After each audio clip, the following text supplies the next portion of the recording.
आकर आवाज लगाई। श्री महाराज जी फिर भी नहीं बोले। तब वे व्यक्ति सोचने लगे कि शायद गुफा के अंदर नहीं होंगे। एक दूसरा व्यक्ति गुफा के अंदर देखने के लिए गया तो वहां वो नहीं पाया।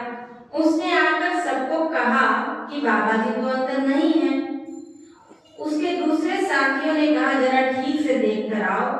तब उसने जाकर देखा तो आप मस्ती में वहीं बैठे दिखाई दिए। उस व्यक्ति ने प्रार्थना की, अभी एक क्षण पहले तो आप यहाँ नहीं थे। उसी मस्ती की अवस्था में आपने उत्तर दिया, हम अपने गुरु श्री परमहंस दयाल जी के दर्शन करने के लिए टेरी में बैठे। इस रहस्य उद्घाटन से सब लोग दंग रह गए। उनके दिल में आपके प्रति आदर, सत्कार और श्रद्धा भाव बढ़ा। देश और काल के अधीन सब जीव हैं, परंतु महापुरुष तो इस बंधन से मुक्त होते हैं। स्वयं श्री परमहंस दयाल जी भी इस रहस्य से परिचित थे। कई बार अनेक जिज्ञासु आपकी प्रशंसा सुनपूर्वक सेवा की। गुरु सेवा में उन्होंने दिन रात एक कर दिया। आपने अपने इष्टदेव भगवान को सदा प्रसन्न रखने का प्रयत्न किया। श्री परमहंस दयाल जी ने आपकी सेवा से प्रसन्न होकर कई वरदान दिए। अपने सद्गुरुदेव जी की जिसे पावन सेवा मिली हो, उस सेवक को अपने आप को बड़ा भाग्यशाली समझना चाहिए। लगभग 8 महीने श्री महाराज जी को श्री परमहंस दयाल जी के उस परम पवित्र शरीर की सेवा का सौभाग्य मिला। श्री परमहंस दयाल जी आगरा से 8 जून सन 1916 को जयपुर पधारे। इधर श्री महाराज जी अपनी साधना में फिर आरूढ़ हो गए। आपके मन में सद्गुरु दर्शन करने की तीव्र अभिलाषा जागृत हुई। आप अपने हृदय सम्राट के पावन दर्शन करने का लोभ समरण न कर सके, अतः इसी धुन में जयपुर पहुंचे। जैसे ही आपने श्री दर्शन किए तो उधर दादा गुरुदेव की ऐसी मौज उठी कि अभी आप दंडवत प्रणाम करके उठने भी न पाए थे कि तुरंत लौटने का आदेश दे दिया। आप गुरु आज्ञा पाते ही वहां से चल पड़े। उस समय दोनों ओर कैसी भाव तरंगे उठ रही थी, उसका भला कौन अनुमान लगाए। श्री परमहंस दयाल जी के नेत्रों की कोरें प्रेमाश्रुओं के कारण नीली हो गई, किंतु आपने किसी से कुछ नहीं कहा। इधर श्री सद्गुरुदेव जी वहां से चलकर अभी थोड़ी ही दूर को गए थे कि उन्हें श्री परमहंस दयाल जी के अनन्य श्रद्धालु प्रेमी पंडित जगन्नाथ जी रास्ते में मिल गए, जो कि सद्गुरुदेव के दर्शन के लिए जा रहे थे। जब उन्होंने आपको मार्ग में देखा तो बहुत श्रद्धा और प्रेम सहित आप अपने निवास स्थान पर लिवा लाए तथा आपको स्नान करवाकर प्रीति सहित भोजन करवाया। फिर आप अपने लड़के को किराए के पैसे देकर आपके साथ कर दिया ताकि स्टेशन पर जाकर टिकट लेकर गाड़ी पर बिठाए।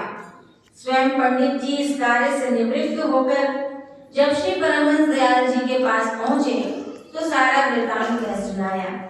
उनके मुख से ये सब बातें सुनकर महाप्रभु के नेत्रों से आंसुओं की बरसात होने लगी और हुजूर ने इरशाद फरमाया, पंडित जी आज आपने बहुत अच्छा किया जो उन्हें खाना खिलाया। यहाँ तो सब दिल के अंधे बैठे थे, किसी ने उनको पानी तक न पूछा। उनको लौटाने में हमारी मौज ही थी, इसमें भी एक अगाध रहस्य था। बाबा स्वरूपानंद जी तो हमारे परम आज्ञाकारी हैं, आप पर हम बहुत खुश हैं। ये अमृत वचन कहकर हुजूर चुप हो गए। सद्गुरु की मार्ग में भी उनका प्यार छिपा रहता है। आप आगरा लौटकर घोर तपश्चर्या में लीन हो गए। लोगों ने हरिहर बाबा की इतनी कठोर तपस्या देखी तो व्याकुल हो गए और उनके आसन के समीप बैठकर प्रार्थना करने लगे, महाप्रभु अब तो समाधि खोल दीजिए। परंतु गुरुदेव तो समाधि में इतने खोए हुए थे कि उन्हें न संसार की सुधि थी और न लोगों की करुण पुकार। तपस्या कर रहे हैं, वे अपने पवित्र शरीर की कुछ परवाह न करते हुए खुले मैदान में ही बैठे अनंत साधना में लीन हैं। हमने कई बार उनसे प्रार्थना की है कि श्री महाराज जी कृपा करके एक छोटी सी झोपड़ी ही बनवा लीजिए जिसमें है, ताकि छोटी सी झोपड़ी बनवा लें। और इस सेवा का सौभाग्य हम दासों को मिलना चाहिए। नम्रता भरा यह पत्र जब श्री परमहंस दयाल जी महाराज के पास पहुंचा तो दयानिधान प्रभु ने अपने शिष्य की घोर तपस्या का समाचार पढ़कर अपने नेत्रों से अश्रुधार हो गया। संगत ने जब उनकी यह दशा देखी तो बड़ी नम्रता से पूछा, दादा दीनदयाल जी, यह कौन सा ऐसा पत्र है जिससे आपको इतना रोना आया है? बड़ी कठिनाई से दिल को थाम कर महाप्रभु बोले, यह पत्र आगरा से आया है। बाबा स्वरूपानंद जी वहाँ घोर तपस्या में लीन हैं। आगरा निवासी प्रेमियों ने प्रार्थना की है कि हम बाबा जी को आज्ञा दें कि वे इतना कष्ट न उठाएं और उन्हें झोपड़ी बनाने की आज्ञा प्रदान करें।